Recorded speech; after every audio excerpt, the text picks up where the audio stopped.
नमस्कार, मी रघुनाथ पालकर नवीन व्हिडिओमध्ये तुमचं मनापासून स्वागत करतो।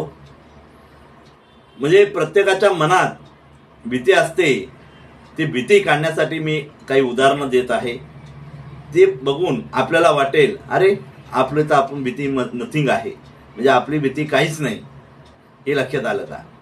कुठलंही काम करताना थोडं मनात भीती वाटत असते, मग त्याच्यासाठी घाबरायचं कारण काहीच नाही, कारण सर्वांचेच 12 वाजलेले आहेत।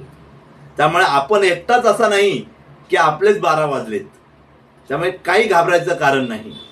लक्षात आलं का? तुम्हाला वाटत असेल की तुमचं आयुष्य गोंधळलेलं आहे, पण सत्य हेही आहे की सगळ्यांचंच आहे, हे लक्षात घ्या। जो माणूस गोड हसत असेल तरी तो आतून तुटलेला असतो, हे लक्षात आलं का? स्वतःशी नेहमीच लढत असतो। जो बाहेरून शांत वाटतो तो आतूनही तुटलेला असतो।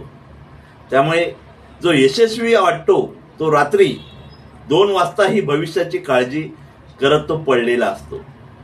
तसाच बिझनेसमॅन कितीही मोठा असला तरी त्याला रात्री झोप लागत नाही, कारण त्याने रिस्क प्रचंड ओझं त्याच्या डोक्यावर असतं। त्यामुळे नोकरीत जो माणूस आहे त्याला वाटतं की बिझनेसमॅन मोकळे आहेत, आणि बिझनेसमॅनला वाटतं की नोकरीवाले सुखी आहेत। त्यामुळे प्रत्येक क्षेत्रामधला माणूस काही ना काही मध्ये अडकलेलाच असतो। त्यामुळे घाबरायचं कारण काहीच नसतं, फक्त आपण एक पाऊल पुढे टाकायचं असतं, आणि ते जर तुम्ही पुढे टाकलात ते 100% तुम्ही सक्सेस घालात। ते डर के आगे जीत है, ते आपण हे बघत असतो ॲडव्हर्टाईज, डर के आगे जीत है। म्हणजे तसंच तुम्ही कुठल्याही क्षेत्रात पुढे जात असाल तर पुढे एक एक पाऊल टाकत गेलात, आपोआप तुम्हाला रस्ता दिसणार आहे।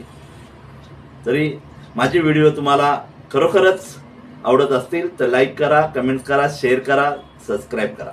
धन्यवाद।